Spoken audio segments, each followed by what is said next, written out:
I've been hosting this show for 7 years, and for 7 years, I've been saying I don't know what I'm doing. And it's true. Working for yourself is great, but being a one-man army can be really intimidating. I know how to talk, but how to edit a show, write scripts, upload, make thumbnails. The to-do list is a one step forward, two steps back situation. And I know you business owners know what I'm talking about. You need a tool, something that helps you stay organized and simplifies everything in your business. And for millions of businesses around the world, that tool is Shopify.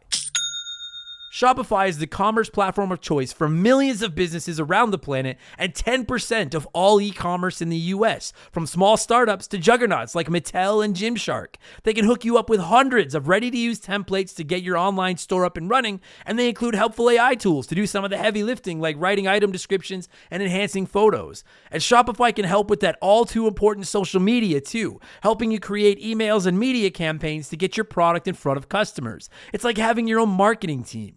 And most importantly, Shopify knows the back end of commerce, helping you manage inventories, take care of shipping, process orders and returns, and everything else. If you're ready to sell, you're ready for Shopify. Turn your big business idea into with Shopify on your side. Sign up for your $1 per month trial and start selling today at shopify.com/RTG. Go to shopify.com/RTG. Shopify.com/RTG.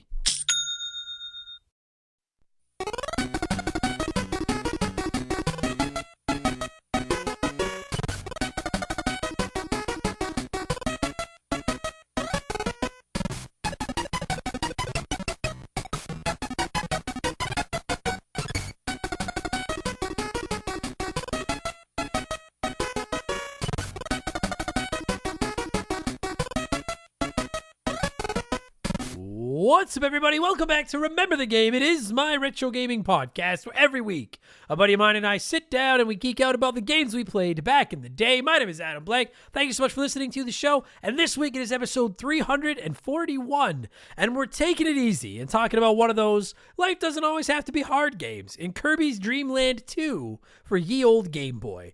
Now, when I started this show back in 2018, I was pretty critical of Kirby. Not too easy. They're kind of boring.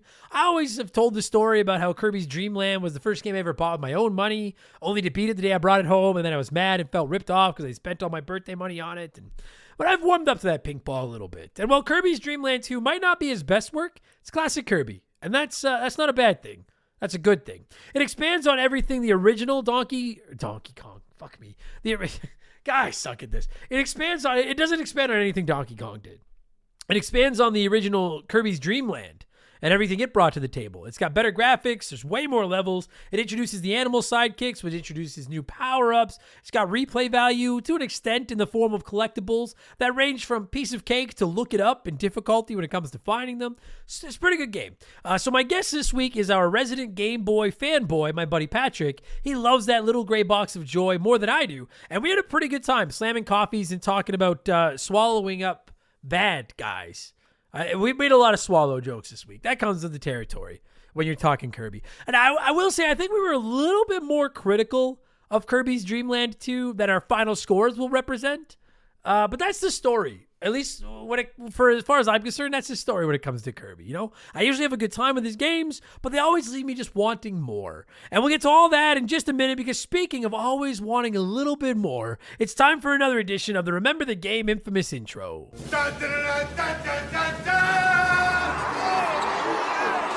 You know, I got to tell you, I very rarely do multiple takes of the infamous intro. I just bang it out, and if I struggle or stumble over some words or whatever the fuck, I leave it in. Because I'm human and we have some fun, we have some laughs. That's where people are always asking me, what do you mean when you say you got to keep the bills on? I misspoke that once and just liked it, so I kept it. But I'll tell you, this is attempt number 3 at this infamous intro. I don't know what the fuck is wrong with me today. It's like I'm driving with my eyes closed. I'm screwing up my segues and I'm all, guys, suck at this job. Anyway, if you're new to the podcast, welcome.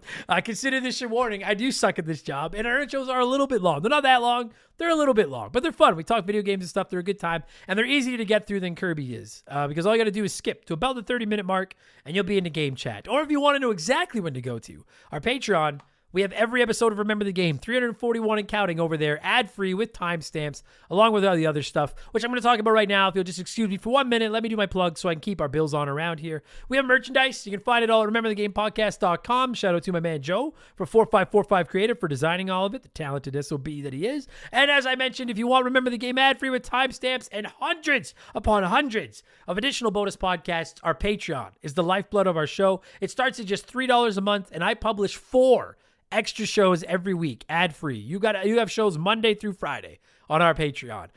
We have extra video game shows. We have Simpsons show. I've got a vlogging show. It's all over there. And not only do you get a bunch of other podcasts, but you can write into the show. You can vote on the games we cover. You can join our 1,000+ member Discord. You get discounts on your merch. You get instant access to the entire archive bonus episode catalog. And most importantly, you get a shout out. And you get to hear me mispronounce your name like I don't think I'm going to do to any of these people today. A huge thank you to The Big Apple, King Kaiju, Nova 7964, Canes 128, Wolfwood, Ferris 88, and JB Virtue. And 2 lashes of Virtue True. Anyways, thank you all so much for the support, and welcome to Remember the Game Industries, patreon.com/rememberthegame. Don't forget, we donate 5% of that to the Stollery Children's Hospital, and if you sign up for a year, you'll get your 12th month for free. And there's some free episodes, so you can go over there and sign up for $0 and just see how it all works if you want to. It's pretty awesomely outrageous. That's enough blowing myself. Let's blow some of you by blowing in some cartridges. It is our opening segment here on the show. I read a few comments and questions from our Patreons, usually gaming related, but not always. And we call this segment Blowing in the Cartridge. He blows all right. He blows big time. That's it, honey. Get into the spirit. Let's blow. Our first blower this week is Firehawk27, who has a badass name. That sounds like an American name. I don't know if it is, but that gives me that whole like America, fuck yeah. Even though it's a hawk, but anyway. Firehawk27 says, "Hey Adam, I don't know much about Canada. I assume you live in an igloo. Do Canadians have to build their own igloos, or is there like an igloo mart?" I mean, this is like, I don't mind the silly questions and some of you making fun of me or Canada or what have you, but there's a line. And Firehawk, like, this is such an obnoxiously stupid fucking question. Of course, we don't build our own igloos, but if you stored them at the igloo mart, they would melt. You fucking ignoramus. We hire people who come in. We have framers, and they just build it out of ice, and then it gets just like painted white and everything. Fuck. I'm seriously like, I don't mind the questions, but like, grow the fuck up, you guys. Come on. Like, some of this shit, a simple Google, and you could save us all some time.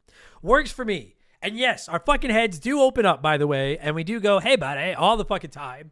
And we do make a fucking career entertainment. Our entertainment is farting on each other.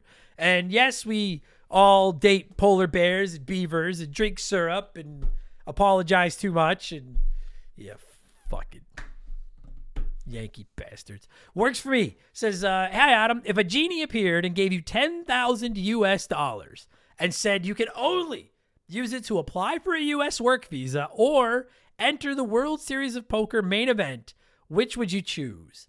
For those of you that don't know, because I am Canadian, I'm not allowed to do comedy in the States in exchange for money without a work visa. And the application process for a work visa is very expensive, and you're not guaranteed to get it when you're a comedian. So I've always said, I know people that have dropped upwards of 10 grand trying to get a hold of a work visa. And I've, in the past, expressed some interest in getting one.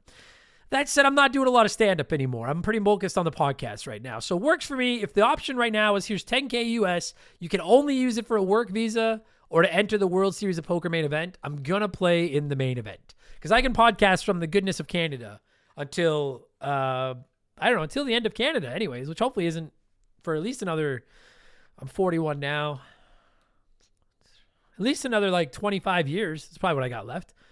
So yeah, I'll take the World Series of Poker main event. Now, if it was a U.S. citizenship, then I don't know, because I've said that before. I know that the relationship line is a little strained right now between Canada and the U.S., but I'm still a very big fan of America. I don't want to give up my Canadianness, but I would love a U.S. citizenship so that I could come down there and just hang out more when I want to. So, but no, just a work visa, I'd rather play in the main event. Grimmies says, hey, Adam, I just recently discovered your podcast with Stuttering Craig and how much of a huge fan you used to be of Screw Attack. I used to follow them borderline religiously, so I got really excited when I found out he was starting the podcast again. I went to check it out, and I don't know, man. I was wondering if you have any thoughts on it. Yeah, if for those of you that haven't seen it, a few years ago I interviewed Stuttering Craig, previously of screwattack.com, because I used to really like that show. I used to love the top 10s. That was my big thing with them, was the top 10s. And then Angry Video Game Nerd was there for a while as well. And we all watched the Nerd, and I can still see that Screw Attack like splash screen intro in my head. So yeah, when Stuttering Craig came back to the internet and was starting a new podcast, I was on his show, Side Scrollers, and I had him on mine and chatted with him, and we had a good time. I don't listen to a lot of gaming content period these days because I do so much of it myself, but I'm not trying to attack Craig, but I have no interest in what they've turned their show into. I think I've made it abundantly clear around Remember the Game Industries. I don't do politics. It's not even so much like, yeah, there's a part of it that I don't feel like getting one side of the fence all riled up, if I express my views, but that's frankly a pretty small slice of the pie. The genuine, from the bottom of my heart, my friends that know me in real life would say the truth, or would say it's the truth. The general reason I stay away from politics is because I don't enjoy them. Like, I don't want to talk about them. I don't want to read them. I don't like them. I don't trust any of them. I just don't like politicians or politics. And Craig is one of those folks who has decided to turn their show. Kind of Funny, I feel, has done the same. Where they are now playing to one side of the political divide, and they tie everything back to it, or tie a lot of it back to it, and that's just not something that interests me. So, I mean, I don't. To quote Dredrick Tatum, he seems like a nice guy. I like him. I got nothing against him. But I have no interest in what he does over there. I like it over here. I like it in non-political land. Donkey, frankly, if I can be honest, and this doesn't just speak to Craig, it speaks to any gaming content creator or creator about anything that's not politics, that feels like they need to lean into politics to keep or attract their fan base. In my unexpert opinion, I think it's hack. I think it's very hacky. If you're doing a political show, obviously that's different, right? And if you're doing like a talk show and you like to talk about that kind of stuff, that's different. But when you're doing a show about video games or wrestling or whatever the fuck, I'm very much of the belief that, like, if you are good at your job or good at whatever it is you're passionate about, whatever it is you're talking about, you should be able to do it without having to rely on what I consider to be the lowest common denominator, which is political content. So I just think it's hacky, frankly. Retronauts, same fucking thing. That and fucking Bob Mackey. But anyways, Donkey Kong's Big Banana said, hey, Adam, if you could have any ability from a video game in real life, what would it be and why? Love the show's best $3 I spend every month. Thank you, Donkey Kong's Big Banana. I'd have the ability to breathe underwater. Like, if you want something specific, I'll take the frog suit from Mario, because I'm not a horrible swimmer, but I'm not a great swimmer, especially when I'm underwater. If I'm swimming on the surface, I can get from A to B. But once when you see people that go underwater and they're doing the butterfly sprout or whatever the fuck, all those fancy swims, this lane's for regular swimming. I'm a dog paddler or a very floppily kick my feet and do the big arching arms at best swimmer. So I take the frog suit, where not only I'm suddenly like a world-class swimmer that can swim in any direction, but I also can breathe underwater. That would get me over my fear of like the ocean. Maybe that would do it. So I don't know. Justin Combustion says, hey, Adam, not sure if you've ever mentioned it before, but why are many of your social media handles at Member the Game and not at Remember the Game? Was there another Remember the Game that made you disappear? Is it a tribute to Member Berries? Please advise, because this is stressing me out more than it should be. Yeah, I hate it, frankly. But yes, there was another podcast. There was another podcast called Remember the Game before I started mine that was about like classic sporting events. But they haven't done anything in a while, so I used the name. And then I tried to get Remember the Game on socials, and somebody had them and hadn't posted in years. And then when I even reached out to them and asked, like, hey, like, are you using this? Because I have a show and I would really like this handle. And they just wouldn't budge. They wouldn't give it up.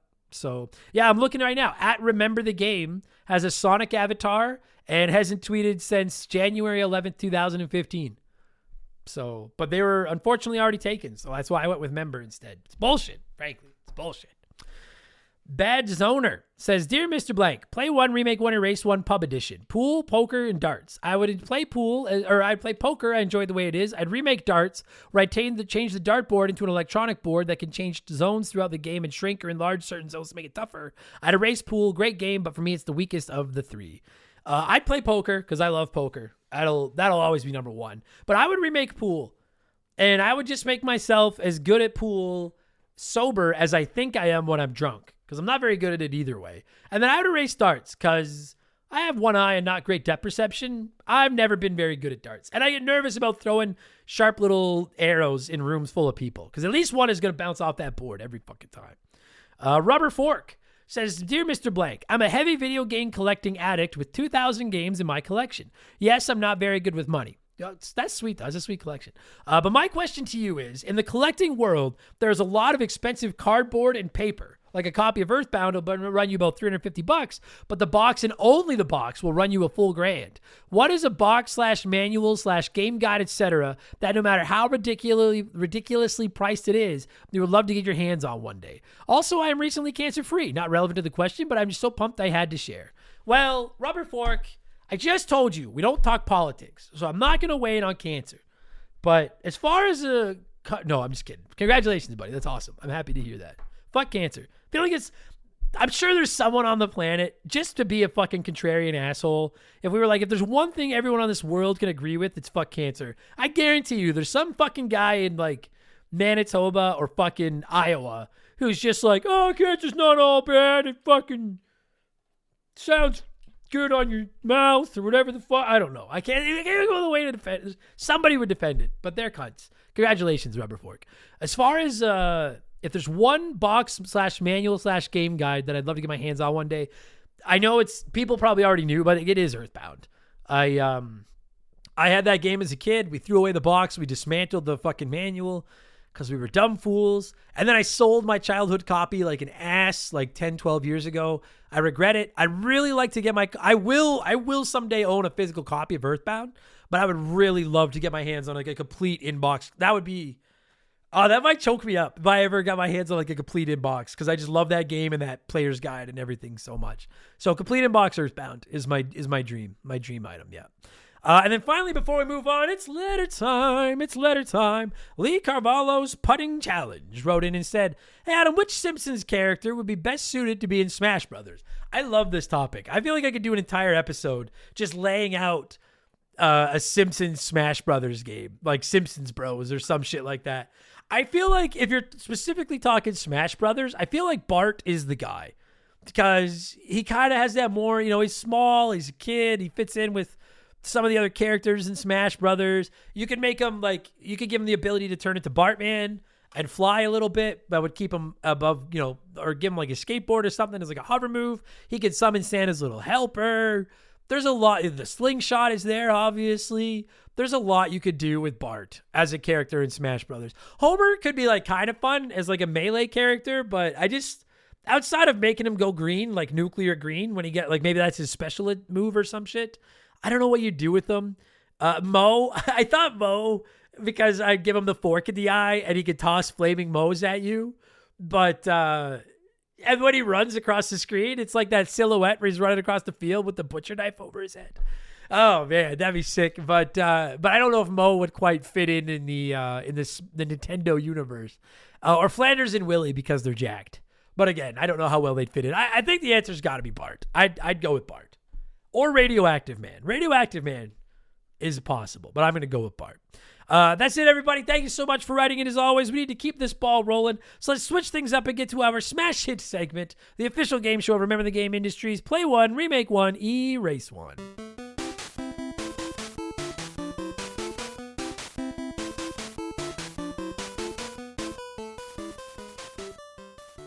And a huge thank you to Classic Concentration from the NES for unknowingly providing us with the theme music for the show. The rules are simple. Every week I give our Patreons 3 retro video games. They can play one as it was released, they can remake one as a modern game, and the third is erased from time forever. As always, there are no wrong answers, but there's a right one. We'll go over that in just a minute. This week we're talking Kirby's Dream Land 2, so I went with 3 Kirby classics. Kirby's Adventure from the NES, Kirby Superstar from the SNES, and Kirby 64 for the Nintendo 64. And it was close, actually. This was a close vote. But 28% of you said you'd play Kirby Superstar, you'd remake Kirby's Adventure, and you'd erase Kirby 64. So let's see what a few of you had to say here, and then I'll tell you what the right answer was. Bort License Plates said play Kirby 64 because I honestly think it holds up better than most 64 games, and it's a ton of fun with unique power mechanics. Remake Superstar. I think the game on the Switch 2 would be a great addition to the Kirby library. It's a ton of fun and could be a great couch co-op game like the Switch Kirby games. Unfortunately, that means we have to erase the OG. While it gave us the legendary pink puffball, there are just so many better Kirby games, including the other two on this list. I do agree that Kirby 64 holds up better than most 64 games. I'll agree with that. I can't agree with your order, but I respect it. And I'm never, very rarely am I the actually guy, but I actually looked it up to be sure myself before I started this episode, just to ensure I didn't say something stupid and get hit with a whole bunch of fucking actualies. Kirby's Dream Land was the premiere of Kirby. And then Kirby's Adventure. Yeah, I'm going to double check that right now, but I'm almost positive. Because I remember seeing the commercials for Kirby games and release order. I'm pretty sure, though. Yeah, Kirby's Dream Land was 92. Kirby's Adventure was 93. All right. So, I mean, don't worry. Bort, you're more respectful for not knowing that or for getting that mixed up than you are mocked for getting it wrong. Trust me, you're going to be just fine. You're going to be just fine. Ladies, every girl's crazy about a Bort license plate. Johnny Two Legs said, play Superstar. It's great the way it is, and if you just so happen to play Superstar DX on the 3DS, that's all you can do. Remake, and that's all you can do. And if you just so happen... Wait, what? Play Superstar. It's great the way it is, and if you just so happen to play Superstar DX on the 3DS, that's all you can do. All right. I'm not sure. I think that's going over my head. But all right, Johnny, you have 2 legs. I'll listen to you. Remake 64, just put it on some platform other than the 64. And then erase Adventure. As Superstar is to Adventure, what Mario World is to Mario 3. That's a hot take. Because I love Kirby Superstar, but I don't know. It's like a whole bunch of mini games instead of like a big, wow, that's a spicy take. I like it. I like them spicy. H. I don't know if that was actually your username, H, or if the rest of it got cut off. But in my notes, it says H. So can I call you H? Is that okay? H says, so I've never played any of these, but that doesn't mean I can't play this. Play Superstars. SNES games always hold up the best. Agreed. Remake Adventure as it likely needs the most love. Agreed. And then erase Kirby 64 because generally N64 games are the worst of the bunch and them be the rules. H, you've earned a second letter on your name. Add one. It's yours. That was a good take. Johnny from Virginia said, I'll play 64 since I never have before. I'll remake Adventure because I love that game and just give me the advanced All-Stars treatment. And then delete Kirby Superstar and please don't hurt me. I don't hurt anybody. Well, nobody that you all know of. Someday when the Behind the Podcast comes out, you'll know the truth.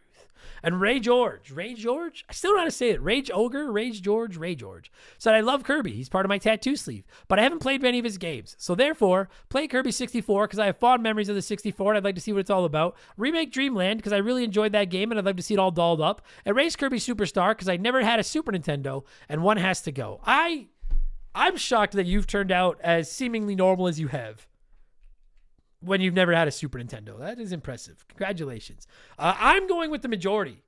I don't do that often, but most of you got it right this week. 28% of you voted the way I did, as did X Jude, who said, play Kirby Superstar. It's still incredible and probably always will be. Remake Kirby's Adventure. It doesn't need it, but between it and Superstar, it needs it more. Erase 64. I haven't played it, but I'm not willing to part with the other 2.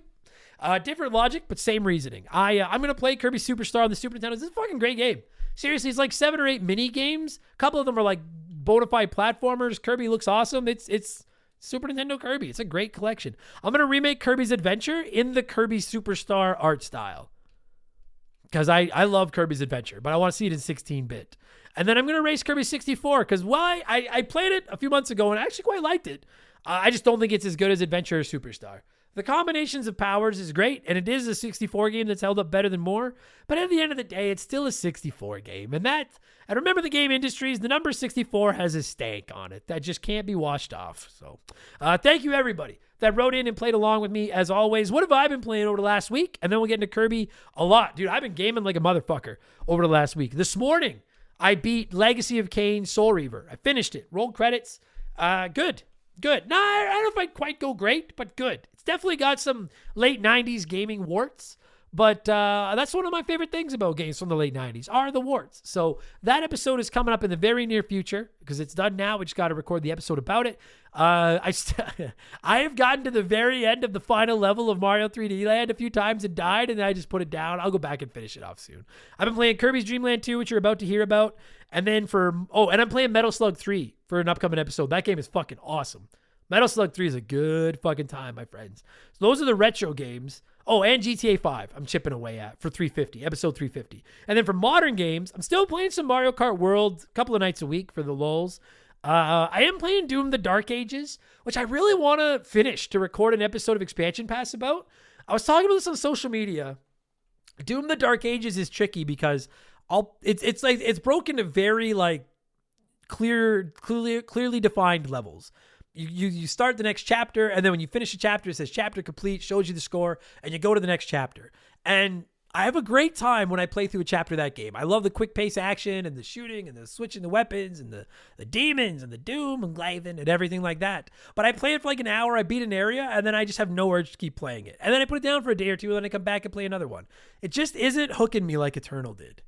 So I'm going to eventually finish it, and we'll talk about it on Expansion Pass. And then I did fire up Tony Hawk Pro Skater 3 or 4 Remastered.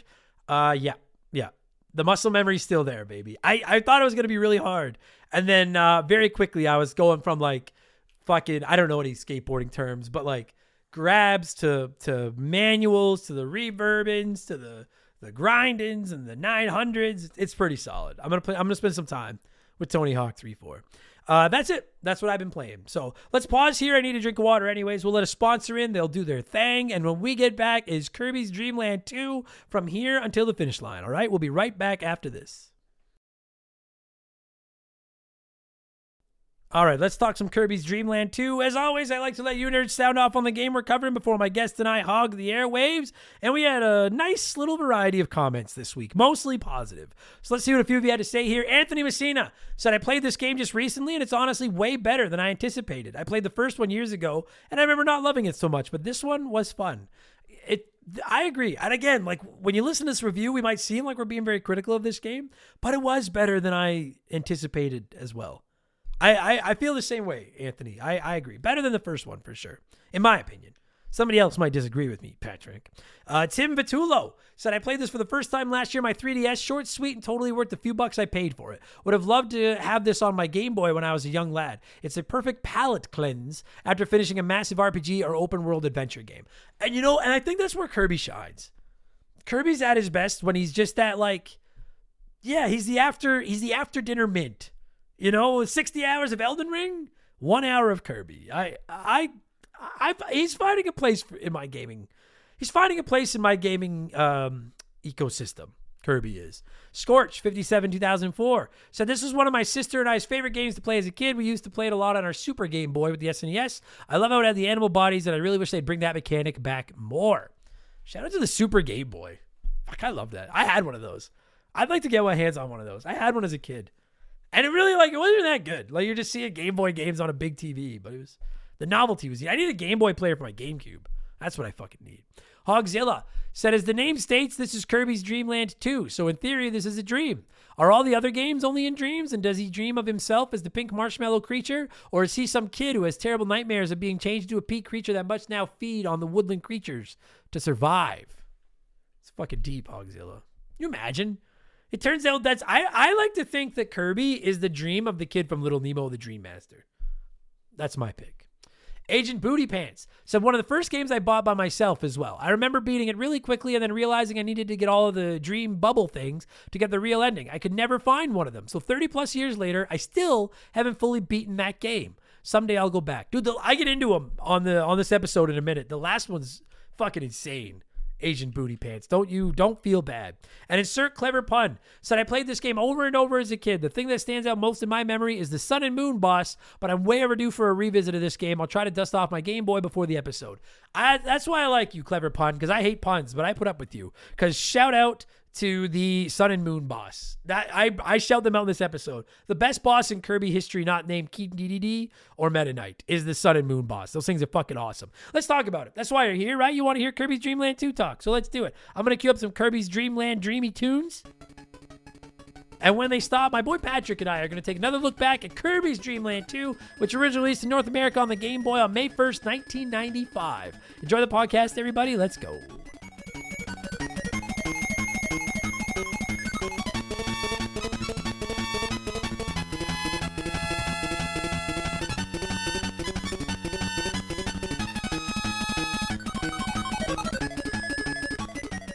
All right, joining me on a sunny Sunday morning to talk about a sunny Sunday morning type of video game is my boy Patrick, who hasn't been on the show in a while. Patrick, I love introducing you because you have become the go-to guest for both horror games and Game Boy games like Kirby's Dream Land 2. You are such a yin and yang character here at Remember the Game Industries, and I appreciate that. How are you? And yeah, we'll start with that. How are you? I'm good, man. I'm good. Yeah, Good. I'm great. Get to talk more Game Boy games. Yeah, a good one. And Kirby's Dream Land 2 is a good game. Like, this is one of the better games on the Game Boy. This would be a good chat. I've always loved your, what's the word I'm looking for? Not compensation, but like the way you both talk horror and then like these fucking Saturday morning cartoons and puke-green. The like duality of me as a person is just like, I love talking the viscera of like horrible, disgusting games. And it's like, the beautiful brightness of a pink weird blob that inhales things. I love it. It's like a frosted side and a whole wheat side. It's acceptance. Just quickly before we get into Kirby, have you played anything scary lately?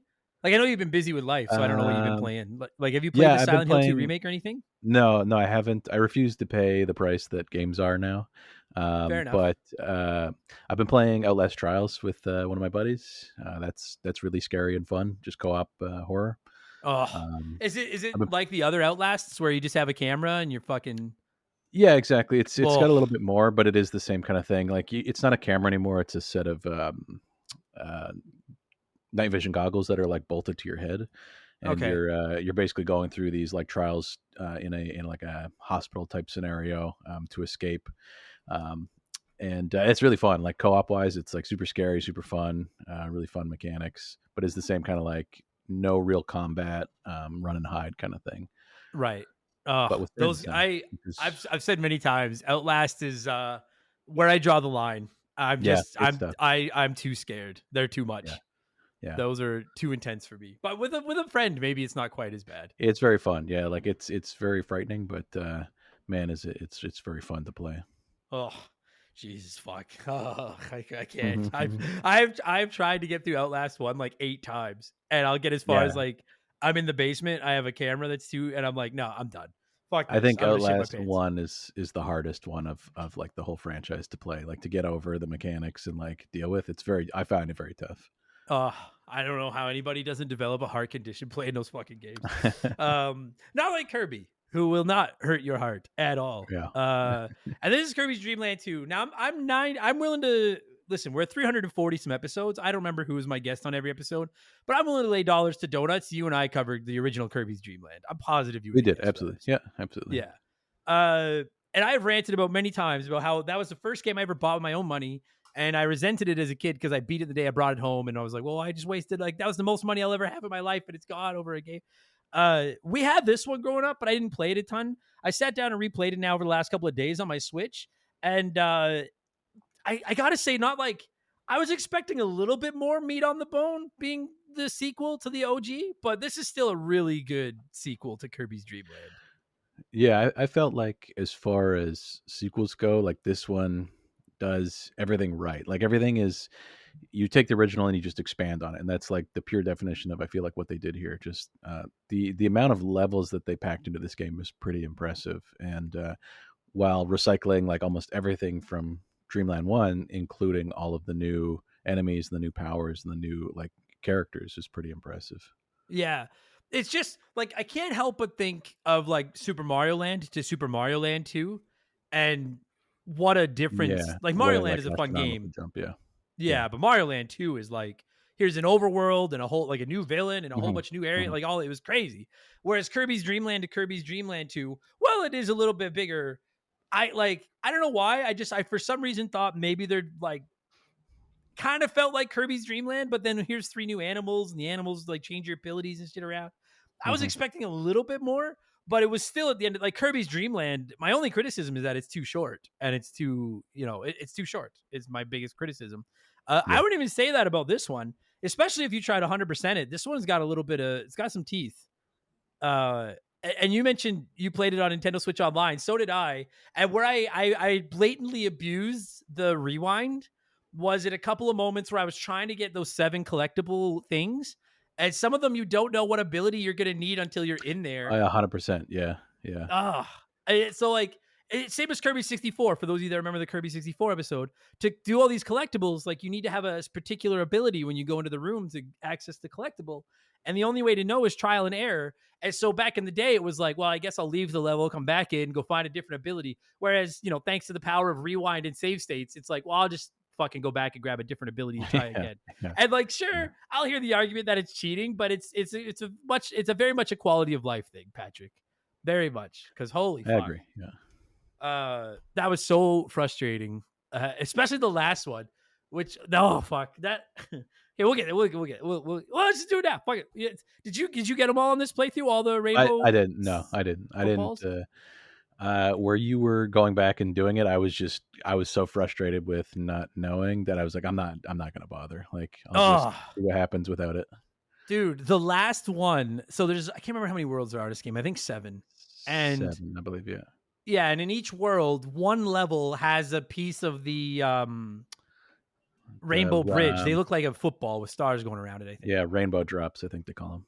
Yeah. And the first couple are pretty easy to find. You're kind of just looking for like a bit of a door off the beaten trail. They're pretty easy to get into. But the 7th one, you go through this fucking area in this one level where there's like 6 or basically every enemy that gives you an ability is in each room, and you need to pick the right ability. One, yeah.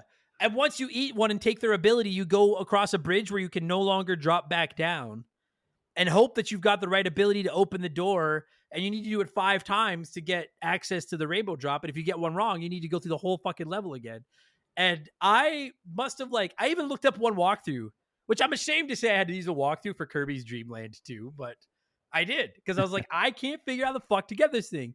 And the walkthrough said, just always pick the ability that'll open the door on the left, which is always a different ability. So I'm still save stating and going through to make sure I get the right ability. And then it doesn't work either. So then I find another one, and he's like, you need to go to a different level, get the fish and the spark ability, then go into the first level of the first area of the level where the 7th raindrop is, use the fish with the spark ability to have a light bulb come out of the fish. I almost said fish bulb.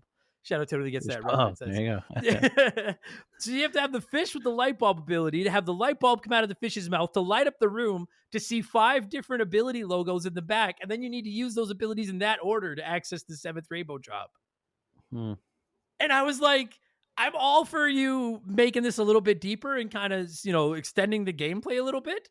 But I can't see a world where 10-year-old, 12-year-old Adam ever figures that out. Like, holy fuck.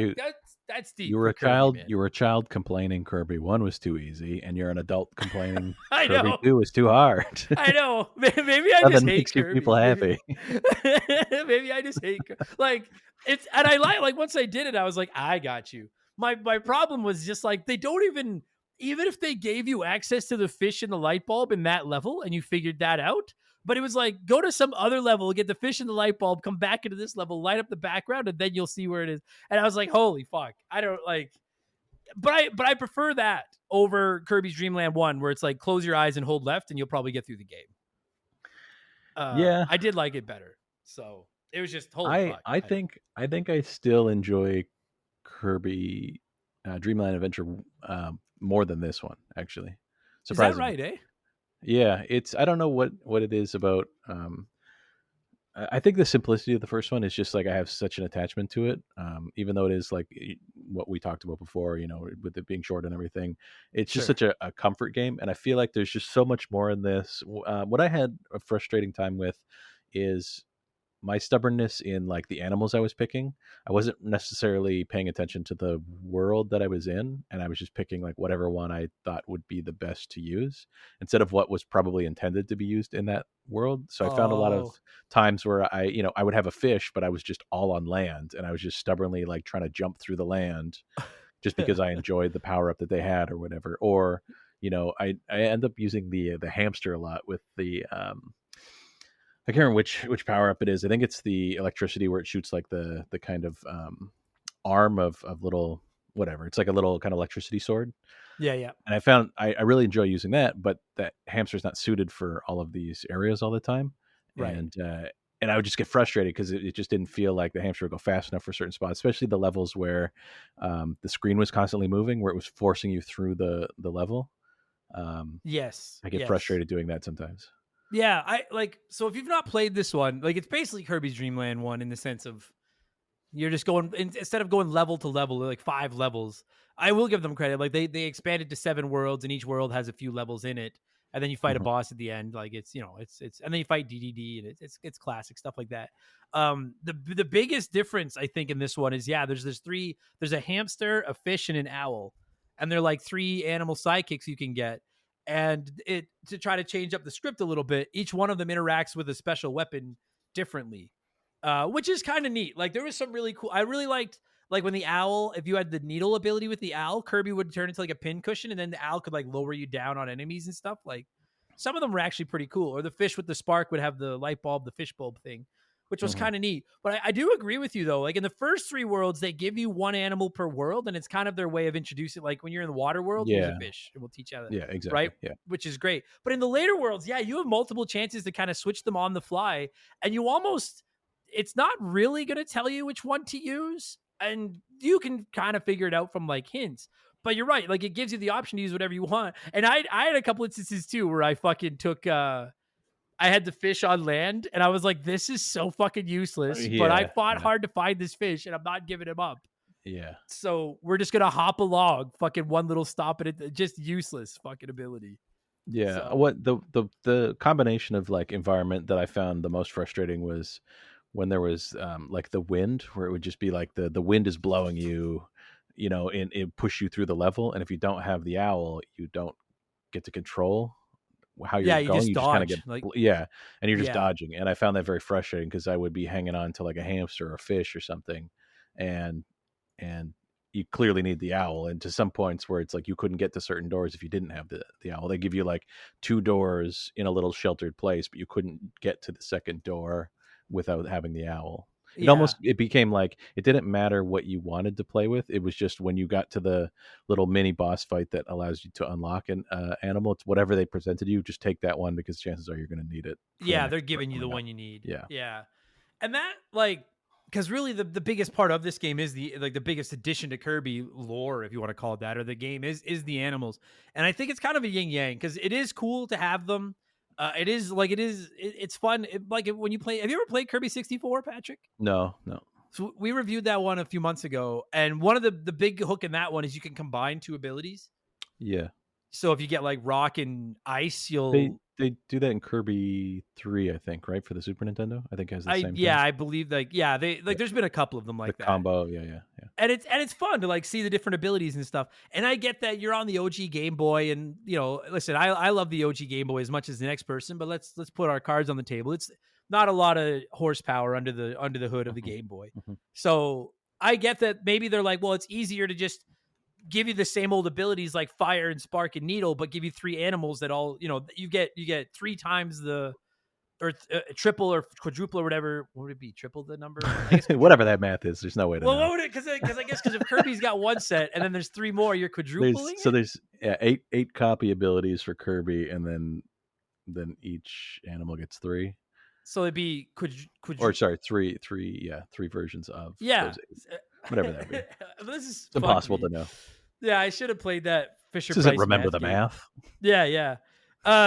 But like, so I get that it's an easier way instead of coming up with like a dozen new weapons or the combinations with a piece of tech that is limited and is what it can do. Here's 3 animals and they make all your weapons different, right? Which is I get that.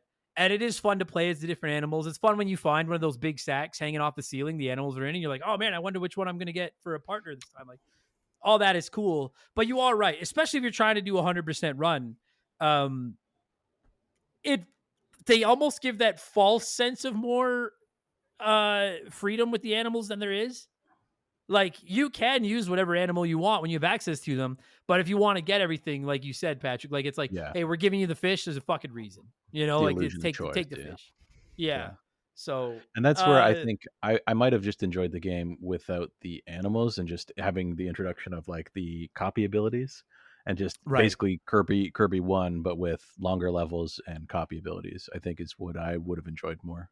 Yeah, I would have, if you had given me the choice and you would have dumped the animals and been like, here's 3 or 4 new abilities instead, I probably would have taken that.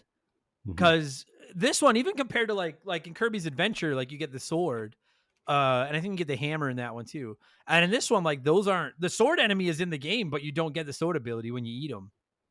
Like it's the Yeah, I don't think you um actually can eat the sword. Like you yeah, talking they like the fight you the off. yeah. Yeah. They don't allow themselves to be consumed. Yeah, which was just because that's my favorite ability is the sword. Hmm. So I agree. Like the animals are neat, and some of the combos of the animals with the abilities are cool. But I kind of agree. Like I would have preferred just. I get that maybe you couldn't get crazy and do the combinations of abilities, Hmm. but give us 2 or 3 new abilities instead.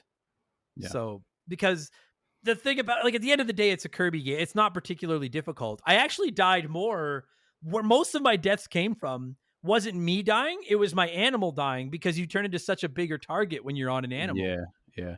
And then once And the animal's stripped away, you end up as Kirby with like a single health. yeah, It's very and aggravating. it fucking drove me crazy because at multiple times I clearly needed to save this animal to like explore and try to find the collectibles and stuff. And then I lose my animal and be like, ah, for fuck's sakes. And now I'm just sitting here with my pants down waiting to die because I lost my fucking animal. And the animals can't play defense at all. And if you get the wrong ability with an animal, you're fucked.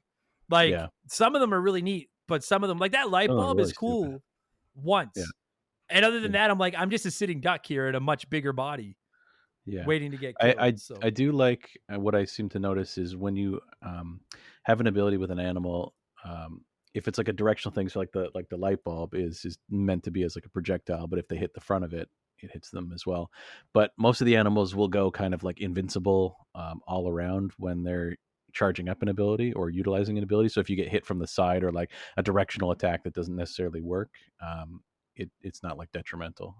yeah, I agree there, and like, and I that clearly was a deliberate choice because they were like, "Fuck," otherwise you are kind of a sitting duck, Yeah. just waiting to The get hit. the one I found frustrating, which you had mentioned before, was the like the porcupine with the owl, where Kirby turns into like the spikes on the bottom. But most of the time, you're using the owl. It's a level with a bunch of flying enemies, and that's only a singular like downward directional Yeah, thing. yeah, And so you have enemies flying above you. You have no real way of maneuvering around them to get up there to attack them. And if they come down at you, or I just found that one to be not very useful. I ended up only really using 2 combinations. I think was the hamster and the like the boomerang ability where he throws Kirby, and the owl with the cutting, like the knight that shoots the little boomerang thing at you, because it shoots just like 3 boomerang type things. that was my That is favorite probably one. yeah, Yeah, probably the most useful because if you're you get a agile. You're super agile with the owl. yeah, It and now just you've seems to got make like the things Contra spread gun in front of you yeah, to go exactly. with this owl agility. You can basically, Yeah. I would be willing to bet you I could walk through 9/10 of that game once I have the owl and that cutter ability. If I'm not looking for Yeah. things, yeah, you're cakewalking. Mhm. The fish, like the fish is great when you're underwater. Not that swimming levels in Kirby are the toughest things in the world, but the fish is great when you're underwater because it's like a frog suit in Mario. It makes it easier Yeah. to get around. But Well, when and you're every not time there's underwater, useless. yeah, like every time there's water, there's those like pipes shooting air that are pushing you directionally, and being able to fight against that is pretty much the only reason to have the fish. Yeah, like, and it sucks because of the 3, it's actually like he's kind of my favorite because I like that the owl carries you in its claws and the hamster you ride on its back, but the fish will literally just eat you and then Just let you push like stare out of its mouth. yeah. Like which is kind of neat. I actually thought that was pretty rad. But you're right, it's just he's fucking useless except when you're underwater. And I don't know what I expected. Fishes are, I don't know if any fish are listening to this, but you are pretty useless when you're out of water. I get it, but I was like, it's fucking Kirby. You couldn't have done something like, I don't know, do something with them. Let me carry the fish. I don't fucking know, something. But maybe I'm getting crazy now. But so like, I guess my biggest criticism of Kirby's Dream Land 2 is that outside of the animals, it's really not breaking the mold at all. No, which And I think is, I mean, for me is fine because I enjoy like the formula of Kirby's Dreamland is so good to me. It's so simple and sure, like the whole like you think about what the Game Boy is. It's just like a pick up and play kind of thing, and that's the kind of games that I feel excel is like a game that you can play in small amounts anywhere kind of thing, you know. And games like we talk about like Mario 2 is like it's got like a save system and you can continue your game on an overall bigger game. Whereas I found Kirby is a very fun, like no matter where you are, you start playing it, it's fun, it's easy. And this, they kind of go more into like, this feels more like a Super Nintendo kind of game where it's like you're going to sit down and play this for a good chunk of time kind of thing. sure. I get, and I'll hear that, and I don't even disagree with it. But that was kind of where I butted against it just a little bit, because it is nice that it has save files, because it's, I think you could beat it in one sitting if you wanted to, but especially if you're going for everything and then doing the very Mhm. end part where you have to do the boss challenges. Like if you want to get to Yeah. 100%, you have to fight all the bosses, and they're actually Yeah. kind of tough. They actually have a little bit of pushback. Yeah. But I like that there's a little bit more meat on the bone, and there is save files and go for the 100% and all that. I do like that. But again, just like when I compared like from Mario 1 to Mario 2, I don't know. I guess I just wanted a little like some. I guess my big problem is I'm disappointed in the lack of new abilities. And I get that they change them up by putting you on the animals. Mhm. I know I'm repeating myself. I really would have preferred, because to me, I don't know about you, Patrick, but to me that's the secret sauce of a Kirby game is the are seeing the abilities. Like that's the funnest part to me. Right, but you're approaching that from a perspective. You're saying lack of new abilities, but in where this came in, this was the abilities. Like this is the introduction to these I abilities, is it know. not? This is the They copy just system, like for the first time. they just feel kind of gimmicky to me, I guess. I don't know. I Sure, would rather, like, I like swallowing, like now that I've played enough Kirby, I kind of that's a know great which sound enemies I clip. can Just swallow. cut right there. Sorry. Yeah. No shit. Yeah. I like swallowing. I like but Clip it. I like, my favorite thing about a Kirby game is like, inhaling a new enemy and then being like, oh, do I get an ability from this one?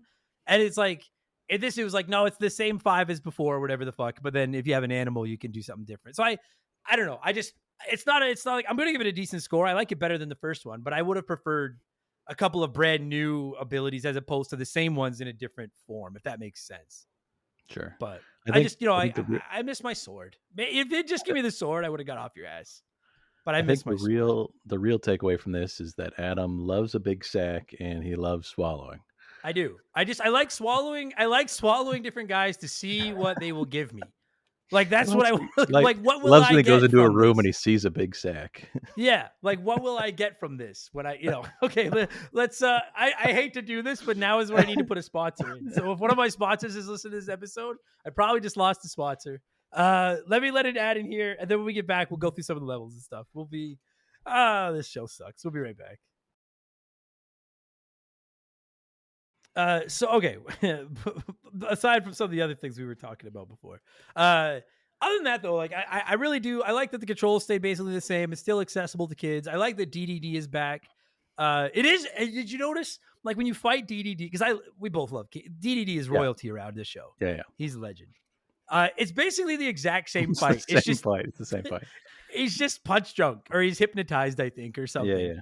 But But it's it's literally like he fucking charges at you with his hammer. He jumps in the air and does his butt yeah. slam. He tries to inhale you. It's like this exact. I was like, I feel like I've been here before.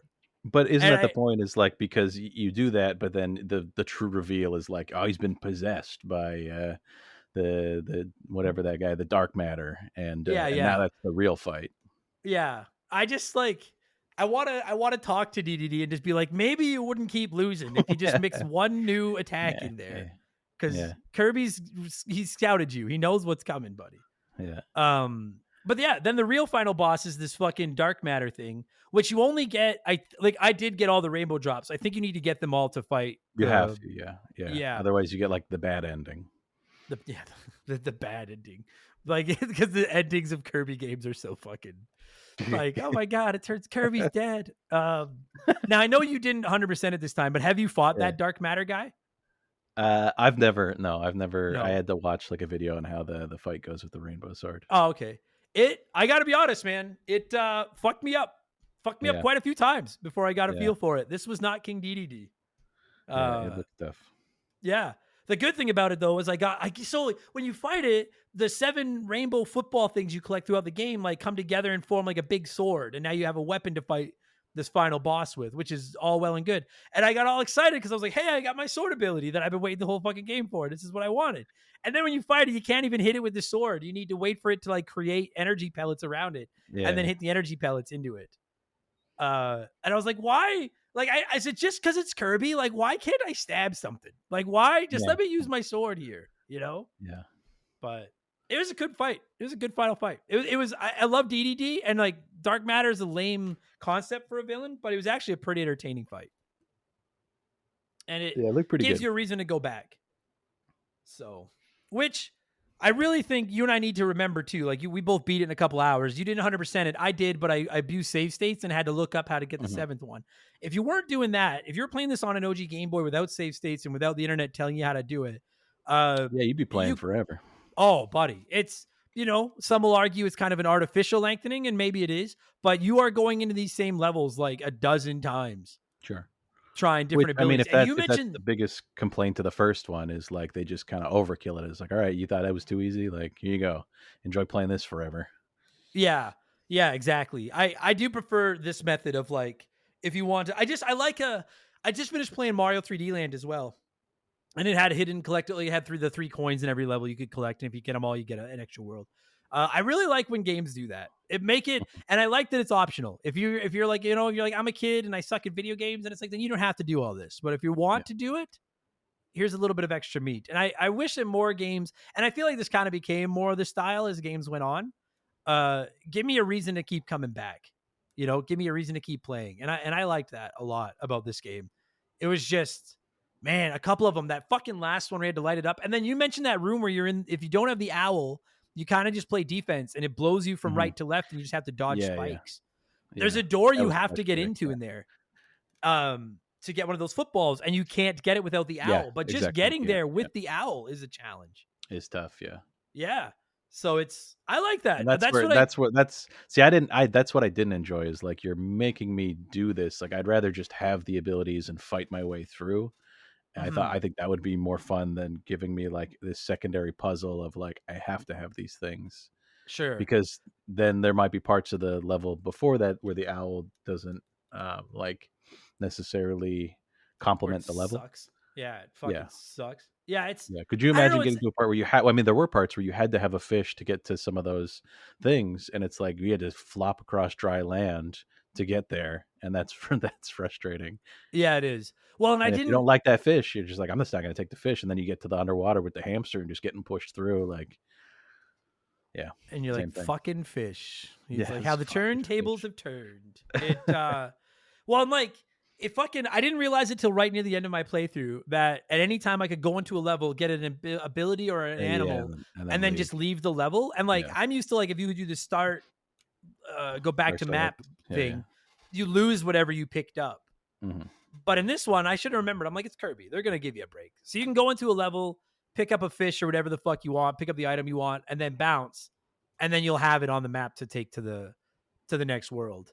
Yeah. And I wish I had known that earlier because it would have saved me some time. I don't know. I prefer this. I prefer that they're giving you the option. If you want a little bit of extra bite, go nuts. And if you don't, you run through it and it's fine. And it's something I struggle with a lot on Remember the Game when we review these old games, where I have to remind myself sometimes that like when this game released back in 1995 and I was playing it when I was like 11, 12 years old, it was like, well, this is like, maybe I got this for my birthday and I'm like, this is my new summer game.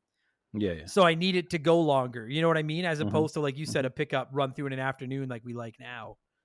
So it's got to be when you're trying to do Kirby and you're trying to keep the difficulty on the lower half of the scale for all, accessibility to all players, but you're also trying to give the illusion or give you the sense of like, you're not going to beat this in a weekend, keep playing it and come back. And you're on the limitations of the Game Boy. You combine all that. And like, that's got to be a very delicate line to walk. Yeah. Yeah. And I think like, and I don't like, I feel like I've spent a lot of time just like shitting on the game. Like there's a lot about this game I like. And I think it is like right at the start of the level, I said like, it's everything a sequel should do. It's just like give you more of what you liked about the first one, and they introduced a lot of stuff that's very good and stuff. I mean, it's proven formula, right? Like it becomes stuff they carry forward for the rest of the series. Yeah. Yeah. It's like they, you know, they got the world down in the first one, and in the second one they really refined, like, here's what the system of the game is going to be, what's going to set it apart. And I never really, as we've been talking, I never really considered the fact that I could have probably just ignored the animals and I could have played it the way I wanted to play it. And yeah, you'd need them for certain things, but I didn't go for those things anyways. I could, but I still found myself, like, anytime an animal was presented, just taking that as long as I could have it. But I could have just ignored it, and that's probably on me. Like, I don't want people to hear this and be like just shitting on it for like skill issues and my personal choices. No, you're right. And I do like that. For the most part, it makes the animals pretty optional if you don't, if you want to play through without them, then, because I Hmm. always like, how many times have we done an episode on the show where I've been like, why can't they just put a hard mode in for people that want a hard mode? Hmm. And like, and I still feel that way, but you could do stuff like that and artificially increase the difficulty Yeah. of a game like this, as if you wanted to. And just to go back to your point, like, I agree. Like, I feel like we have been kind of negative. Like, I want to just make it clear. Like, I really have a lot of time for this game. Like, it at its core, it does take the first one, which was Kirby running before he could run and explaining what the franchise is all about. And it really did increase it. Even if you take the animals out of the way, it's got the first game, if I'm not mistaken, Kirby's Dream Land was 5 levels, I think. I believe so. Yeah. 5. Yeah. Whereas this one Five is levels, yeah. 7 worlds. And the Mhm. worlds have anywhere from like 3 to 7 levels in them. They keep. I think they keep scaling. I think after the third one, the levels match. If I remember, I think like 1, 2, and 3 all have 3, but then 4 has 4, 5 has 5, 6 has 6, and Yeah. 7 has 7. So, like, just right there, I wanted a longer game. They give you a longer game. Even if you take Yeah, the animals, you take the optional collectibles out. and that's what's Um, impressive about it. Like, what the metric for how I feel about Game Boy games is like you the scenario you said. It's like, if I was a kid and this is the only game I had for this, is am I going to enjoy playing this? And yeah, ultimately, like, it's yes. Like, there's tons of levels, there's tons of Kirby to be played here, and however you choose to play it, like, it's great. Like, I agree. And they did a great job considering the limitations of the hardware they were on. The levels didn't feel that repetitive. Like, I'm not going to say you got a whole new experience every time you played a new level in this game, but it yeah, didn't feel like just playing the same level over and over again. You yeah, know, absolutely, yeah. like the first game, they were just like, well, level 1 you're on grass, level 2 you're underwater. You know what I mean? Like, that Mhm. was the basic gist of it. And in this one, sure, that each world had its own theme, but even within those themed levels, like, maybe there is a level where you're it's auto scrolling you from right to left, and then there's a level where you're going through multiple doors and taking different branching paths and stuff like that. And it, Yeah. to their credit, with like, what, maybe an assortment of like 20 villains, and then Mhm. your abilities and the 3 animals, they all, like, I never once found myself bored, like, of just going through the motions over and over again. Yeah, Which and I'll That's not an easy thing to do. even the assets they did recycle from the first game, like all the characters that they basically threw everything from the first game in there, plus all the extra stuff, is like you only ever saw them one time before that if you had only played, Yeah, the first Kirby. So it's like these are characters you already like from the first. You already recognize, you already know. Like, I think it wasn't until the last one in like the Dark Castle where like the mummy character shows up from the first game, where it's like yeah. all the bandages and you can't inhale them. And I kind of forgot about that character. You're like, oh, that's a character I liked from the first one I hadn't seen yet. And then all of a sudden you're in the castle and he's there again. You're like, oh yeah, like I remember that character Yeah, from the first one. yeah, yeah. I had a lot of time They for didn't just the throw it level. at you for no reason. No, yeah, yeah. I had a lot of time for the level variety, and I will say, as I expected it to do. By 1995, they were getting a better feel of what the Game Boy could do. True. Uh, it's pretty good looking. It's not a Super Nintendo game, but it pretty good looking game for a Game Boy game. I was pretty impressed. Like, it's very busy screens, and I didn't find a lot of slowdown. It didn't chug a lot. Hmm. Like, it's pretty impressive. Very ambitious graphically. I didn't have the music on a ton, but um, I know you're probably more into that than me. Game Boy music is fun for about 15 minutes, and then I'm like, There all right, was a I've had lot, enough. there, like, yeah, I love this era of music and like sound effects and stuff, but there was the fish bulb, very annoying because if you're walking around with it charged, it's just a continuous like frequency, like it's just a Oh, sound.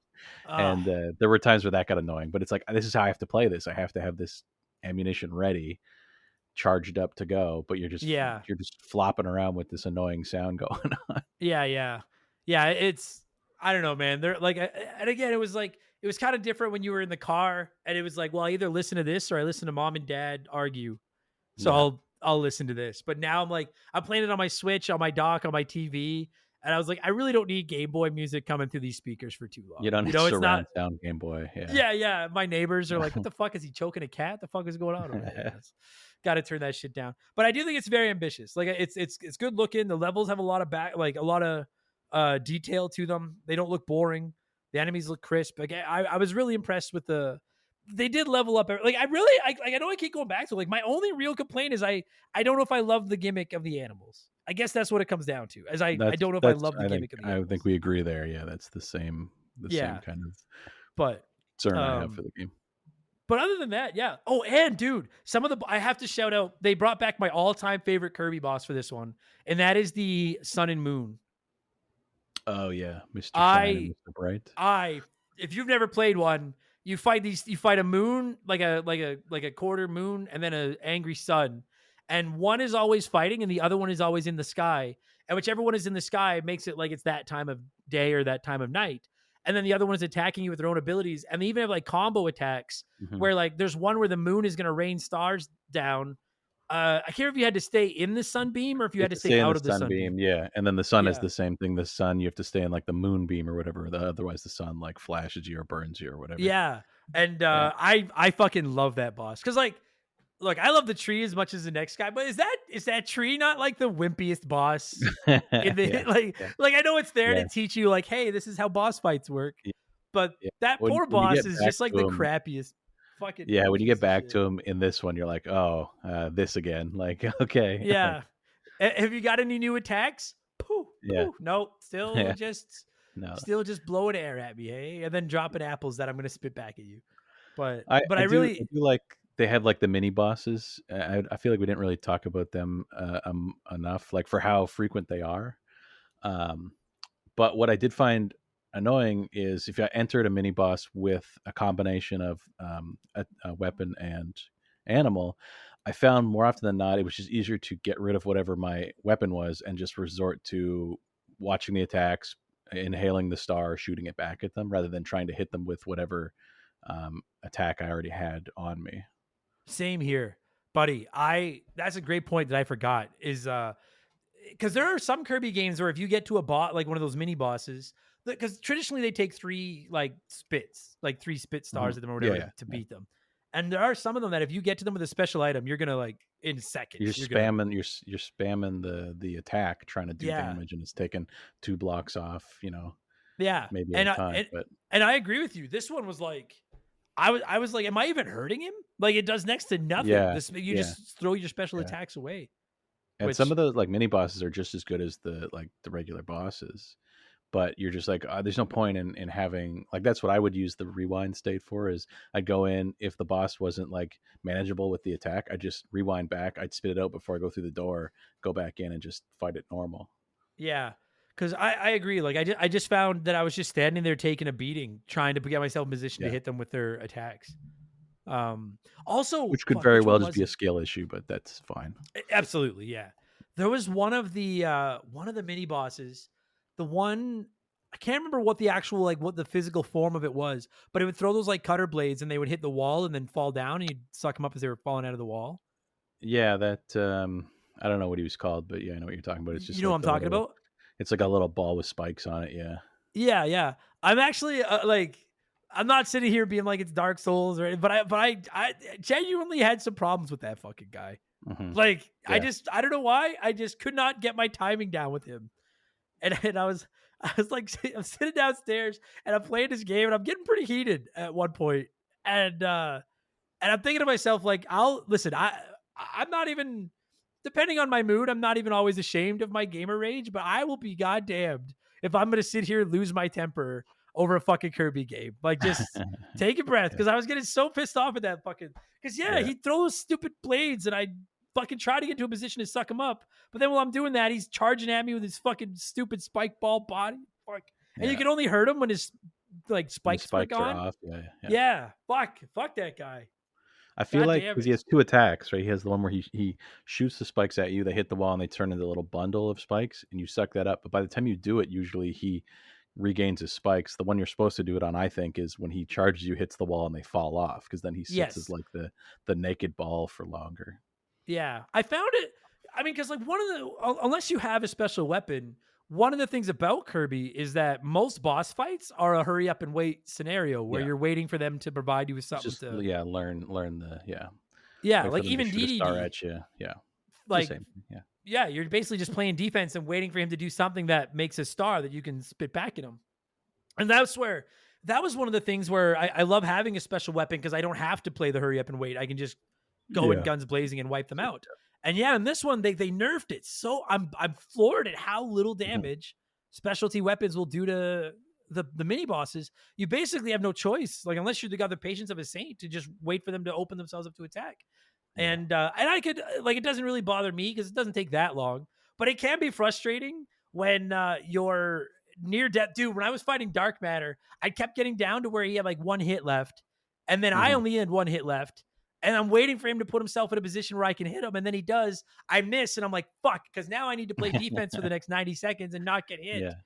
I never even thought of that. That's a great pull. I don't know why they nerfed that in this one. It's so odd to me. But, well, I mean, I don't know. Maybe they just figured you're going to have an easy enough time. We're going to make this hard at least. Yeah, maybe. So, but I liked that. I agree with you. Some of the mini bosses were pretty cool. I did like that spike ball guy, even though it was annoying that you couldn't hit him most of the time. The levels, like, it is nice that they spread them out, but they're really, at the same time, there wasn't a ton of, like, I don't remember any levels being particularly memorable. They were all just like, I didn't find any of them boring, but there's not one that I'm like, that level was sick. You know what I mean? Yeah. And I think that's why I still like Dreamland 1 over this, is because I think about that game and I think about the levels, like the worlds were so distinctly different, and the theme of it, even when some of them were a little crazy, but there's just more that sticks out to me in that game than this one does. Yeah, there's more stuff here, but it doesn't feel necessarily as much substance. I can get on board with that. Sure. Yeah. I mean, I got to imagine if you're a game developer, if you're only making 5 levels, it's probably a lot easier to fucking make them, more memorable than if you're making 30 or whatever. Yeah. It could be like, create 7 levels about a dark castle that are all different. Yeah. That's tough. Well, it's funny, when I played through the very first level of Kirby's Dream Land 2, there's like, because you can always pick up these little stars, and every time you get 7 or 8 or whatever the fuck it is stars, you fill up this meter, you get an extra life. And in the first level, I was like, I hadn't read the instruction manual, and I always say to people, like, if you're going to play a retro game for the first time in forever, first time in a while, Google the instruction manual, because they don't always have tutorials. Sometimes there's something in there you need to know. And I didn't read it because I was like, it's Kirby. I know how to fucking eat enemies. Like, this is going to be a piece of cake.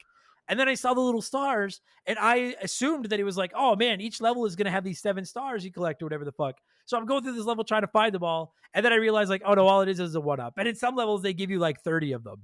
They're like coins in Mario. You can double them up. Yeah. Yeah. And if I could, personal preference, I would have preferred find every one of those stars in each level, as opposed to once per world finding a star football. But that's just me. I like looking for collectibles in platformers. So, and the star footballs, like, they were never hard to find. It was just occasionally it was hard to figure out what item you needed to get them. So, which is just, I have no patience anymore. So I'm rewinding a save state and fucking at me. I don't give a shit. So, I think I'm good, man. Is it like, it's Kirby? It's not the deepest game. Is there anything we forgot that you wanted to? Is there like some hamster lore you needed to share? No, that's. No. I think we covered it. That's it. It's good though. I just play. I mean, I know I'm preaching to the choir here because you're the Game Boy guy, but like, it's the same as every time I play an NES game. The NES and the Game Boy. I like the Super Nintendo more than either of those systems, but there's something about the NES and the Game Boy that it just feels right. There's just something about I don't know. Maybe it's just me being an old man, but Sure, I got I a think lot of so. love for the Game It's Boy. like, yeah, it's a nostalgia thing, right? Like, I think we've talked about this before, and I've mentioned this before. Talking about the Game Boy is like a lot of this is very time and place. So like, it holds a memory of like what I was doing when I was really in love with that system. Whether there's big Yes. transitional moves in my life or whatever it was, like having that little console to yourself was like, and I know other people have mentioned the sentiment of like some people that was their only system, like that was how they learned Mario, like that was their Mario, was Yeah. those games.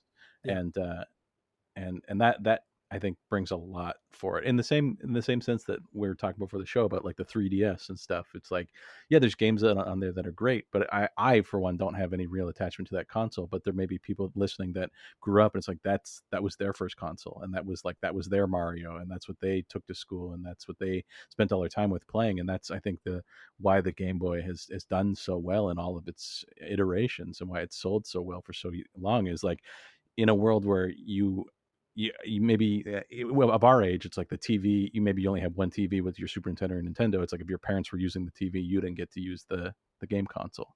Yeah. But here's something you carry around, and now it's yours. It's your little secret thing that you get to carry around and live inside this world. And that's, I think, like the beauty of any of those things, any like portable consoles or anything like that, is just like it's your own little thing that you get to have and carry around with you, and it brings you that joy. And so Y- that, I think, is a lot of the feeling of some of these games.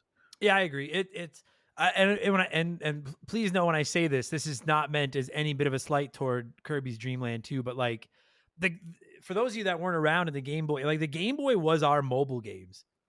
Like every Yeah. kid now's got an old iPad or whatever they're sitting around. They Or play your phone, Roblox, they play just their your games on game. it. Yeah. Yeah, this was our like mobile like Patrick said, when your parents were using the one TV in the fucking household and you wanted to play a game, this is what you did. Or when you were going camping or you were in the road, this is what you did. And so I think you're right. I think that's maybe just what it is I love the simplicity. I think the simplicity of the NES is beautiful. And I feel that way about the Game Boy too. And like I don't think Game Boy games are as good as NES games. I don't think many do because the NES just had a lot more horsepower than the Game Boy did.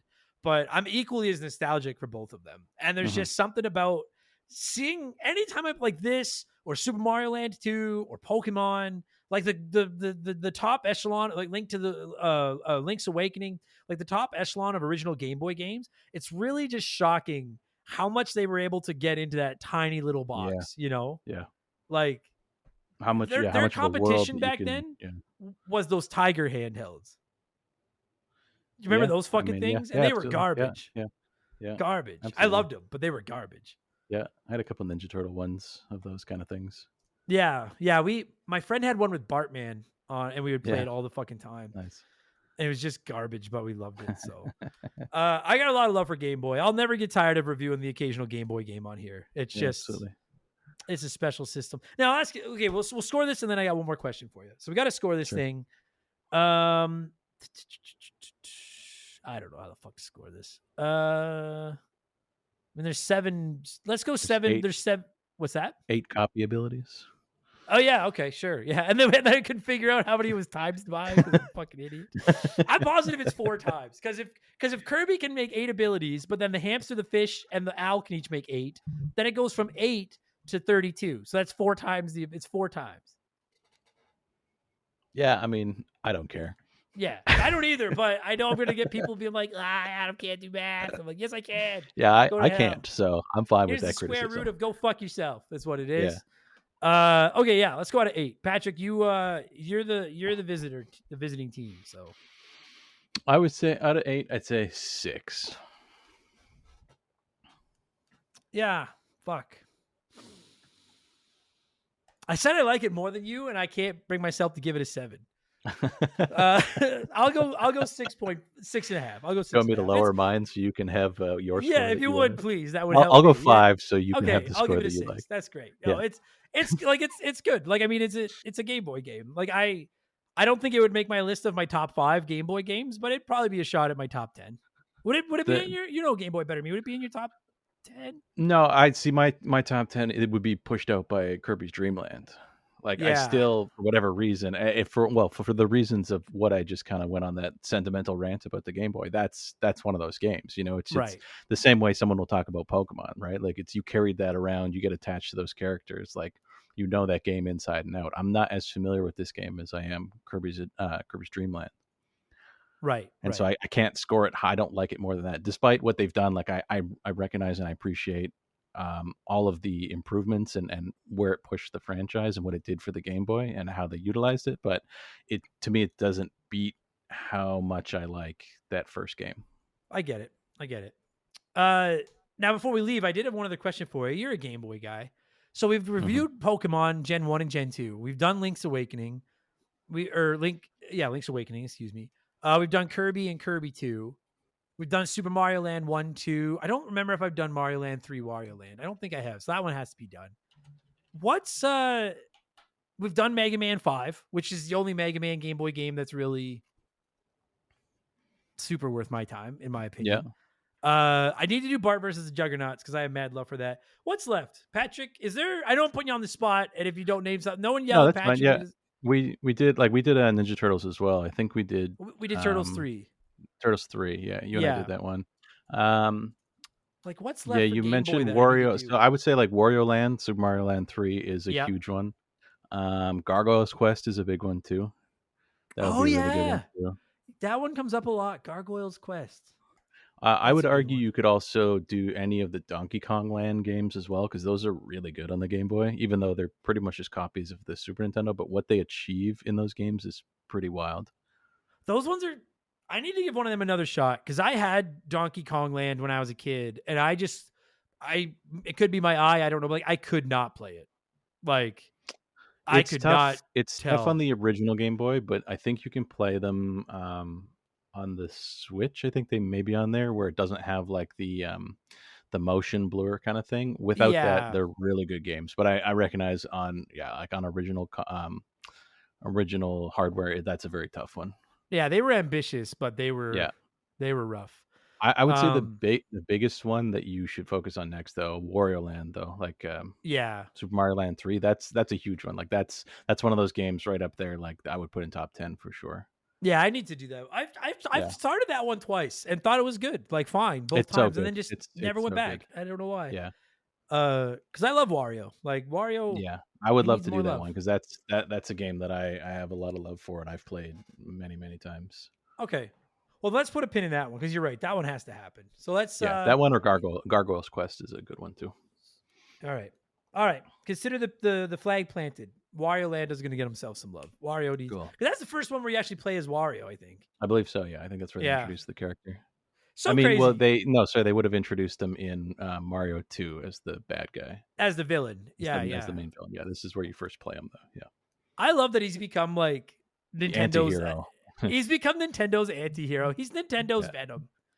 Yeah. Like, and at the end of the day, he's just like a fat, angry drunk. But I got a lot of time for Wario. From the first time he was introduced, I just thought he was so cool. I feel like Wario is where Mario should have ended up based on how frustrating his life seems. Yeah, no shit. Like based on all the shit that gets thrown at Mario, Wario seems like the natural progression of where Mario would have ended up. Yeah, no doubt. He's just evil, talking about how he used to be a hero. Yeah, yeah. You know how many times I saved her? Fucking idiot. I kept telling her, stop opening the door. It's going to be him. But she kept letting him in. So, anyways, that was fun, man. That was a good Sunday morning. I'm going to, holy fuck, it's after 12 o'clock now. Now I just feel, I'm still in my sweatpants. Now I just feel like a lazy piece of shit. That was good. Good chatting with you. It's been a while. We won't take too long next time. And we'll do Super Mario Land 3. Good call. Hell yeah. All right, buddy. Take it easy. Yeah, you too.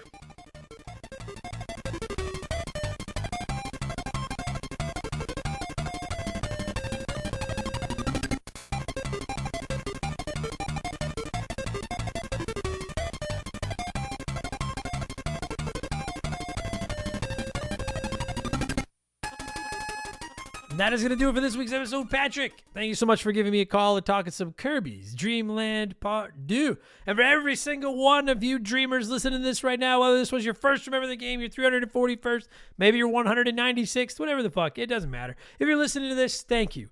Really, thank you. I appreciate it so much. I know there's a ton of retro gaming podcasts out there, and that you rolled the dice on Remember the Game. That melted the ice that covers my my beating heart. So thank you so much. We're charted pretty high again right now. Fucking feels good, man. You guys are pretty awesome. Yeah, I say thank you a lot. It's like 67 to 33 sincere. Once in a while I say it because it just feels like the thing to say. But I mean it. Thank you very much. Leave us a good review. If you don't hate the show, I know I'm already asking you for something else, but leave us a good review. I read them. They make me feel good about myself. And if you want more of these, and you'd like to put food in my fridge, patreon.com/rememberthegame. Subscriptions start at $3 a month. We offer up to 4 additional shows every week. There are hundreds upon hundreds of episodes waiting for you over there. Modern game reviews, rankings, gaming news episodes, hypotheticals, comedies. There's all kinds of shit over there with new ones each week. And like I said, we donate part of it to charity and all that good stuff as well. Plus, you can write in, play one, remake one, erase one, and all those other good things. Shout outs. I got to do those. Mention the Patreon. I mentioned leave us a good review. I have social media. You can find the handles in the description of this. Follow me over there if you want. I think that's it. I think we're good. I'm going to thank some Patreons, and I am going to shut this down and then edit it and then make it so everyone can hear it. So you're hearing it right now. If you're hearing it, then my plan worked. I'm writing you from the future to let you know it worked. So thank you so much for the support, everybody. Your beauties. I'm going to warn you all right now. There is an off week coming up. I'm not quite sure when. A bunch of my regular guests are just very busy right now with summer vacations and things like that. So I will be dipping into our Patreon archives to cover a week of Remember the Game sooner or later. But we've got Legacy of Kain Soul Reaver on deck. We've got Metal Slug 3 on deck. Toe Jam and Earl 2 is coming up. Mutant League Football is coming up. And I'm about to start Fire Emblem and the first one, or whatever, the one on the GBA, and Time Splitters for upcoming episodes of the show as well. So we're not going anywhere. Lots of episodes. Take it easy, everybody. Thank you so much. Talk to you on the next one. Cheers. So long. Goodbye. Remember the Game is brought to you by our Patreons. I couldn't puke up all the content I churn out every week without all of your support. The following people are at the senior executive vice president level or higher at patreon.com/rememberthegame. And as such, I'm obligated to say all your names as quickly as I can. My voice is starting to go. I've been doing a lot of podcasting today, so see how this goes. I still do Purple Monkey Dishwasher tonight, too. My vocal cords are not what they used to be. Let's go newest to oldest this week. So a huge thank you to Remember the Game Hall of Famer Slick Motherfucking Rick, Handsome Major Angus Mizongo Esquire, Tyler Patchell, Raging Randy, Siegfried, Landon Turquoise, the okayest of muffins, Frank Preeves, Profound, Spooky Dookie, Just James, Exotic Chaotic, Trooper Galactus, Devin Collins, Shane's World, Mikey Hag, Botfucker, Steaming Wooly, Fancy Store-Bought Dirt, Gameboy, Ganon, Jeff Leopard, Horostalgia, a podcast, easy for me to say, Akira's Network, Jinxie425, Legendberry, Thunder Leaps, Topher Love, Doogie Bowser MD, Captain Asperry Juice, Flater Flav, Lord Salazar, Travis Sanders, MacGyver88, The Grim Patron, Savage Boosh, Super Saiyan Safariath, Dazer Wraith, Wrecked Ralpy, Conebread, Captain Steve N, Super Jess, VOS Rager, Wilco, McCracken, Justin Blair, Diablo Spartan, Moncal, David Schroeder, Ganon's Magnum Dong, Generic Name 238, Darbles, Eric Hopewell, Spider-Cat, Alex McIntyre, Scotty McGee, Toby OP, Thrill Ho, Daddy Secret, Little Chubby, Justin Tate, Ryan Whitcomb, Mighty Yellow, Big Daddy Randall, Mr. Jabroni, Chaz Hammond, Put It in Age, Kevin Kellums, Cody Thompson, Liquor Like Luigi, Fill Up My Mouth with Farts, Cesar, Too Much Karma, Matt Zeus, Bula, Blobby, Brian Richmond, Brabier, Jake Callahan, Shoeboxers, Mark Sneed, E-Man Trucker, You Son of a Bitch, Why? Tell me why. The Supreme Chozo Rizzo, Fallen Snow Kiku, Penguin Milk, B Money, Chris Hill is just scared, that could be anyone's ass. Carbon Fiber Zombie, Benjamin Atkins, Faded Suffering, Sour Goat Face, Frosty Bear, Lucas Shaman, Roger Starbucks Pool Cleaner, Lord Longrun Von Hugendom II, Marcus Mendoza, Infinity Rage, Because 19, Beers of War, Lord Palmerston, Leroy Jenkins, Nordak, Pee Wee Squitters, Can't Destroy Her, Kevin Monroe, Ryan's 4664, The Big Deal, Adam Martinet, Nick Creature, Postman, Dar Skywalter, Bartman Forever, Zombie Exy, Just Car Prank, Scotty J, Please refrain from tasting the knob, Alex R, Ryan Perry, Ted Explosion, Works for Me, AB Killin, Monstrous Boner, Kia Pup, Brandon DeZeba, Bowser Jr., Ruin Bowser's Fury, T-Bear 87, Tadpole, Big the Cat, Zamatos, Christopher Brick, Quiet Place Queen, Beef Dingleberry, My Left Nut, Timothy Sabrinsky, Graham Kennedy, Musty Beetle, Maverick Marty, Christian Gabriel, Whiff of Stupid Stooges, TTRPG, Timmy the Exuberant Turtle, His Meals, Isaiah, Squeaknut, Sleeper Hit, Donnie the Dude Walter, Sam Carpenter, Gardner, Jugs bed, okay. Mr. Arkansas, John of the Adult Children Podcast, James Walt Francesco, Max Lagroom, I am the very model of a modern Major General, General Fury, Cody Richardson, Oroku Saki's Gardner, Jimothy, High Plains Drifter, Hagel Waffle, Earl, Archangel Otaku, Storm Beagle, Scary Terry, Blaine the Hoagie Man, Wyatt the Surgeon who's not a surgeon row, a dude named Adam, Decoy Man, Fuzzy99, Gabe, Matt Babineau, Stud Steel Smash, Rush's Dog Walker, Leroy Westridge, Thomas Smith, Beaver Boy. Hey, I've never just run out of air in the middle of a word like that before. My heart just stopped. Oh, there it goes. Beaver Boy, Growly Wog, Laces Out Dan, Jake Carter, Joe the Sandman, Phil Lencher, Tyler, Juris, Dr. Mario, Miziru, Dude Where's My Game, Standard Ass Brian, Steve Dulk, Jameer Williams, DBXJ, Madam Nutsich, It's That Nerd James, Elijah Burns, Chugger22, Triple Three, Captain Black Silver, Zach Shepard, Holmes, Honk If You're Horny. Nice. Just a Fish, Randy Barrage, John Woodruff, Daniel, Jeff Bergeron, Titan 420, Dean Donian, Squints, Johnny from Virginia, Wolf Magic 21, Doogie, Andy Hudson, Wolfgang Darren, Mercury 869, G9 PSX, Mike Maloney, Ryan Kinchin, Zane Donovan, Morgan A-Town, JSK Fusick, Aaron Lawson, Scott Brooks, No One Cares, Dave Thompson, Angry Ticks, Little Buddy Fufu 89, Eldest Millennial, Jordan, Andrew Wright, Chris Fleury, Doug Dorn, Dana Dissect That Film, Jork King Keeg, J Nasty 15, Charotic, and Makeshift Mellow Magic Money. That was a pretty good batch of shout-outs, minus the near heart attack there. Appreciate all of you. Thanks for listening. Talk to you later. Goodbye.